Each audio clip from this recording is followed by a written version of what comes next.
ನಗರ ಭಾಗದ ಅನಧಿಕೃತ ಮನೆಗಳಿಗೆ ಬಿ ಖಾತಾ ನೀಡಲು ರಾಜ್ಯ ಸರ್ಕಾರ ಮಾಡಿದ ಆದೇಶವು ಸಾರ್ವಜನಿಕರಲ್ಲಿ ಗೊಂದಲ ಸೃಷ್ಟಿಸಿದ್ದು, ಇದರ ಕುರಿತು ಅಧಿಕಾರಿಗಳನ್ನು ಪ್ರಶ್ನಿಸಿದರೂ ಸರಿಯಾದ ಮಾಹಿತಿ ನೀಡುತ್ತಿಲ್ಲ. ಇದರ ಕುರಿತು ರಾಜ್ಯ ಸರ್ಕಾರ ಸ್ಪಷ್ಟ ಮಾಹಿತಿ ನೀಡಬೇಕು ಎಂದು ನಗರಸಭಾ ಸದಸ್ಯ ಹಾಗೂ ಬಿಜೆಪಿ ನಗರ ಮಂಡಲಾಧ್ಯಕ್ಷ ಆನಂದ್ ಸಾಲೇರ್ ಒತ್ತಾಯಿಸಿದರು. ಅವರು ಮಂಗಳವಾರ ನಗರದ ದೀನದಯಾಳ ಸಭಾಭವನದಲ್ಲಿ ಸುದ್ದಿಗೋಷ್ಠಿಯಲ್ಲಿ ಮಾತನಾಡಿ, ಈ ಖಾತಾ ಎಂಬುದು ಗೊಂದಲದ ಗೂಡಾಗಿದೆ. ಆದರೆ ಇದರಿಂದ ಆಸ್ತಿ ಪರಭಾರೆಗೆ ನಗರ ಯೋಜನಾ ಪ್ರಾಧಿಕಾರದ ಅನುಮತಿಗೆ ಯಾವುದೇ ಸೂಚನೆಗಳು ಇಲ್ಲದೆ ಜನತೆ ಗೊಂದಲದಲ್ಲಿದ್ದಾರೆ.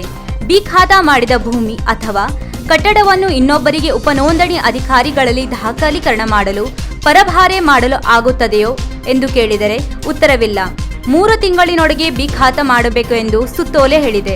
ಆದರೆ ಅದರ ಪ್ರಯೋಜನ ಪ್ರಶ್ನೆಯಾಗಿದೆ ಎಂದರು. ಬಿ ಖಾತಾ ಮಾಡಿಕೊಂಡು ಬಂದರೆ ನಗರ ಪ್ರಾಧಿಕಾರದಿಂದ ಅನುಮತಿ ದೊರೆಯುವುದಿಲ್ಲ, ರಿಜಿಸ್ಟ್ರೇಷನ್ ಆಗುವುದಿಲ್ಲ, ಸಬ್ ರಿಜಿಸ್ಟರ್ನಲ್ಲಿ ನೋಂದಣಿಯಾಗುವುದಿಲ್ಲ ಎಂದು ತಿಳಿಸಿದ್ದಾರೆ. ಮುಂದಿನ ಬೆಳವಣಿಗೆ ಪ್ರಯೋಜನ ಏನು ಎಂದು ಕೇಳಬೇಕಾದರೆ ಎಂದ ಅವರು, ಈ ಆದೇಶದಿಂದ ಮುಂದಿನ ದಿನಗಳಲ್ಲಿ ಅಧಿಕೃತವಾಗುತ್ತದೆಯೋ ಅಥವಾ ಅನಧಿಕೃತವಾಗಿಯೇ ಉಳಿಯುತ್ತದೆಯೋ ಎಂದು ಸ್ಪಷ್ಟ ಮಾಹಿತಿ ತಿಳಿಯುವಂತಾಗಬೇಕು ಎಂದರು.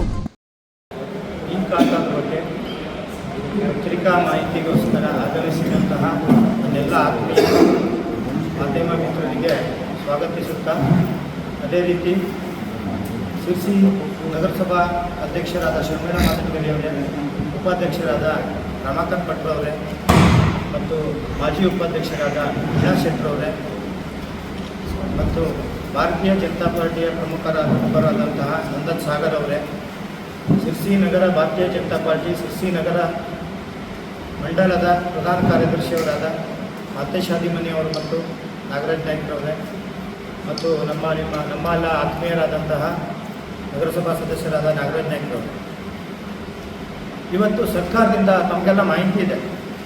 ಸರ್ಕಾರದಿಂದ ಒಂದು ಆದೇಶವನ್ನು ಹೊರಡಿಸಿದ್ದಾರೆ. ಅಂದರೆ ಅನಧಿಕೃತಗಳ ಖಾತೆಗಳಿಗೆ ಬಿ ಖಾತಾ ಕೊಡುವುದರ ಬಗ್ಗೆ.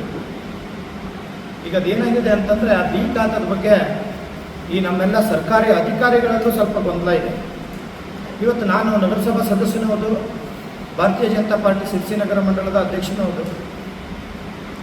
ನಾವು ಈ ನಗರಸಭೆಯಲ್ಲಿ ಒಂದು ಈ ಬಿ ಖಾತಾದ ಬಗ್ಗೆ ಮಾಹಿತಿ ಕಾರ್ಯಾಗಾರ ಮಾಡಿದವಾಗ ನಾವು ನಮ್ಮ ಪೌರಾಯುಕ್ತರಲ್ಲಿ ಅಂದರೆ ಅಧಿಕಾರಿಗಳ ಜೊತೆ ಚರ್ಚೆ ಮಾಡಿದ್ವಿ. ನಮ್ಮೆಲ್ಲ ಸದಸ್ಯರು ಹಾಜರಿದ್ದರು, ನಗರಸಭಾ ಅಧ್ಯಕ್ಷರು ಇದ್ದರು.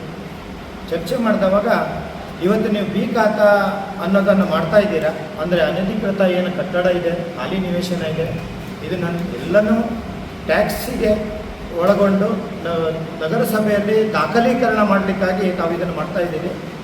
ಆದರೆ ಮುಂದೊಂದು ದಿನದಲ್ಲಿ ಇದಕ್ಕೆ ಅಂದರೆ ಪರಭಾರೆ ಅಂದರೆ ಯಾರು ಒಂದು ಖಾಲಿ ನಿವೇಶನ ಇರಲಿ, ಅಕಸ್ಮಾತ್ ಕಟ್ಟಡ ಇರಲಿ, ಮಾರಲಿಕ್ಕೆ ಏನಾದ್ರು ಹೋದರೆ ಅವರು ಸಬ್ ರಿಜಿಸ್ಟ್ರ್ ಆಫೀಸಲ್ಲಿ ಇದಕ್ಕೆ ಅವಕಾಶ ಇದೆಯೋ ಹೇಗೆ ಅಂತ ಕೇಳಿದವಾಗ ತಮಗೆ ಸ್ಪಷ್ಟ ನಮ್ಮ ಮಾಹಿತಿ ಕೊಟ್ಟರು, ತಮಗೆ ಅದ್ರ ಬಗ್ಗೆ ಮಾಹಿತಿ ಇಲ್ಲ.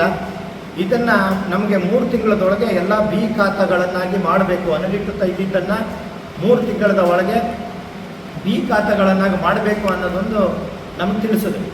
ಆದರೆ ನಾವೆಲ್ಲ ಸ್ಪಷ್ಟ ಮಾಹಿತಿ ಕೇಳಿದ್ವಿ ಅವರಿಗೆ, ಬಿ ಖಾತಾ ಮಾಡಿದವಾಗ ಇದು ರಿಜಿಸ್ಟ್ರೇಷನ್ ಆಗ್ತದೋ ಹೇಗೆ, ನಂತರದ ದಿನದಲ್ಲಿ ರಿಜಿಸ್ಟ್ರೇಷನ್ ಆದ ನಂತರ ನಗರಸಭೆಯಲ್ಲಿ ಖಾತಾ ಬದಲಾವಣೆ ಆಗ್ತದೋ ಹೇಗೆ. ಯೋಜನಾ ಪ್ರಾಧಿಕಾರ ಇದೆ ನಮ್ಮ ಶಿರ್ಸಿ ನಗರದಲ್ಲಿ, ಶಿರ್ಸಿ ನಗರನೇ ಅಂತಲ್ಲ ಇಡೀ ಕರ್ನಾಟಕ ರಾಜ್ಯದಲ್ಲಿ ನಗರ ಯೋಜನಾ ಪ್ರಾಧಿಕಾರ ಇದೆ. ಆ ನಗರದ ಯೋಜನಾ ಪ್ರಾಧಿಕಾರದಲ್ಲಿ ಕಟ್ಟಡ ಕಟ್ಟಲಿಕ್ಕೆ ಪರ್ಮಿಷನ್ ಸಿಗ್ತದೋ ಹೇಗೆ, ಇದ್ರ ಬಗ್ಗೆ ಎಲ್ಲ ನಾವು ಮಾಹಿತಿ ತಗೊಂಡವಾಗ ನಮ್ಮ ನಗರಸಭೆಯಿಂದ ಅಂದರೆ ಅಧಿಕಾರಿಗಳಿಂದ ಸ್ಪಷ್ಟ ನಮಗೇನು ಉತ್ತರ ಬಂತು ಅಂತಂದರೆ, ತಮಗೆ ಇದ್ರ ಬಗ್ಗೆ ಇನ್ನೂ ಮಾಹಿತಿ ಇಲ್ಲ, ಆ ಮಾಹಿತಿನ ನೀವು 3 ತಿಂಗಳದೊಳಗೆ ನಮಗೆ ಬಿ ಖಾತಾಗಳನ್ನೆಲ್ಲ ಮಾಡಲಿಕ್ಕೆ ಹೇಳಿದ್ದಾರೆ, ಅದರ ನಂತರ ನಾವು ನಿಮ್ಗೆ ತಿಳಿಸ್ತೇವೆ ಅಂತಂದರು. ಹಾಗೆ ನಮಗೆ ಇವತ್ತು ನಮ್ಮ ನಾಗರಿಕ ಬಂಧುಗಳು ನಾವು ಅವ್ರಿಗೆ ಉತ್ತರ ಕೊಡಬೇಕು. ನಮಗೆ ಅವ್ರು ಕೇಳ್ತಾ ಇದ್ದಾರೆ, ಇವತ್ತು ತಮಗೆಲ್ಲ ಗೊತ್ತಿದೆ ಶಿರ್ಸಿಯಲ್ಲಿ ಬಿ ಖಾತಾ ಅಂದರೆ ಅನಧಿಕೃತ ನಿವೇಶನ ಇರ್ಬೋದು, ಕಟ್ಟಡಗಳಿರ್ಬೋದು, ಭಾಳಷ್ಟಿದೆ. ಹಾಗಾಗಿ ನಮ್ಮ ನಗರದ ಎಲ್ಲ ನಾಗರಿಕ ಬಂಧುಗಳು ನಮ್ಮ ಹತ್ರ ಪ್ರಶ್ನೆ ಇಟ್ಟರು, ಇವತ್ತೇ ನೀವು ಬಿ ಖಾತಾ ಅಂದರೆ ಏನು, ಬಿ ಖಾತಾದ ಬಗ್ಗೆ ನಮಗೆ ಮಾಹಿತಿ ಕೊಡಿ ಅಂತಂದು. ನಮಗೂ ಸ್ಪಷ್ಟ ಮಾಹಿತಿ ಇಲ್ಲ ಬಿ ಖಾತಾದ ಬಗ್ಗೆ. ಆವಾಗ ಕೆಲವಷ್ಟು ನಾಗರಿಕರು ತಮಗೇನು ತಾವು ಜಾಗ ಮಾರೋದಿದೆಯೋ ಇಲ್ಲ ಕಟ್ಟಡ ಕಟ್ಟೋದಿದೆಯೋ ಹಾಗಂತ ಹೇಳಿ ಅವರು ಪ್ರಾಧಿಕಾರಕ್ಕೆ ಹೋದವಾಗ, ಪ್ರಾಧಿಕಾರದಲ್ಲೂ ಕೇಳಿದವಾಗ ಅವರು ಇಲ್ಲ, ನಾವು ಬಿ ಖಾತಾ ನೀವು ಮಾಡ್ಕೊಂಡು ಬಂದರೆ ನಾವು ಕಟ್ಟಡ ಕಟ್ಟಲಿಕ್ಕೆ ಪರ್ಮಿಷನ್ ಕೊಡೋದಿಲ್ಲ ಅಂತಂತಾರೆ. ಕೆಲವರಷ್ಟು ಈ ನಿವೇಶನಗಳನ್ನು ಮಾರಲಿಕ್ಕಾಗಿ, ಅಂದರೆ ಭಾಳಷ್ಟು ಜನ ತಗೊಂಡಿರ್ತಾರೆ, ತಮ್ಗೆ ಗೊತ್ತಿದೆ, ಇವತ್ತೇ ಜಾಗ ತಗೊಳ್ಳೋದು ಕೊಡೋದು ಇದೆಲ್ಲ ಇರೋದೇ. ಆಗ ಸಬ್ ರಿಜಿಸ್ಟ್ರ್ ಆಫೀಸಿಗೆ ಹೋಗಿ ವಿಚಾರ ಮಾಡಿದ ಹೋಗುವ, ಸಬ್ ರಿಜಿಸ್ಟ್ರ್ ಆಫೀಸಲ್ಲೂ ತಮಗೆ ಇದನ್ನು ನಾವು ಮಾಡಿಕೊಡೋದಿಲ್ಲ, ರಿಜಿಸ್ಟ್ರೇಷನ್ ಮಾಡಿಕೊಡೋದಿಲ್ಲ ಅಂತೇಳಿ ಸ್ಪಷ್ಟ ಮಾಹಿತಿ ಕೊಟ್ಟಿದ್ದಾರೆ ಅಂತೇಳಿ ನಮಗೆ ಭಾಳಷ್ಟು ಜನ ನಮ್ಮ ಸಿರ್ಸಿಯ ನಾಗರಿಕರು ಬಂದು ಹೇಳಿದ್ರು.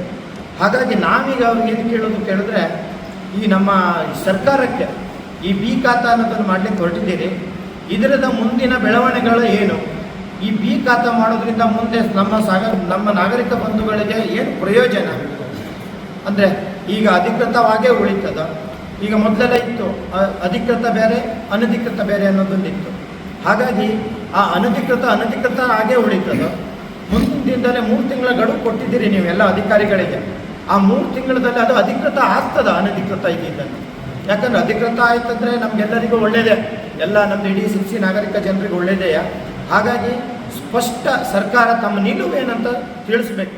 ಸುದ್ದಿಗೋಷ್ಠಿಯಲ್ಲಿ ನಗರಸಭೆ ಅಧ್ಯಕ್ಷೆ ಶರ್ಮಿಳಾ ಮಾದನಗೇರಿ, ಉಪಾಧ್ಯಕ್ಷ ರಮಾಕಾಂತ್ ಭಟ್, ಸದಸ್ಯರಾದ ವೀಣಾ ಶೆಟ್ಟಿ, ಗಣಪತಿ ನಾಯ್ಕ್, ಮಾಂತೇಶ್ ಹಾದಿಮನಿ, ನಾಗರಾಜ್ ನಾಯ್ಕ್, ಕಿರಣ್ ಶೆಟ್ಟಿ, ಪಕ್ಷದ ಪ್ರಮುಖರಾದ ನಂದನ್ ಸಾಗರ್, ರವಿಚಂದ್ರ ಶೆಟ್ಟಿ ಮತ್ತಿತರರು ಉಪಸ್ಥಿತರಿದ್ದರು.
ವೀಕ್ಷಕ ಮಹಾಪ್ರಭುಗಳೇ, ನಮ್ಮ ಚಾನಲ್ ಅನ್ನು ಸಬ್ಸ್ಕ್ರೈಬ್ ಮಾಡಿ, ಶೇರ್ ಮಾಡಿ, ಪ್ರೋತ್ಸಾಹಿಸಿ.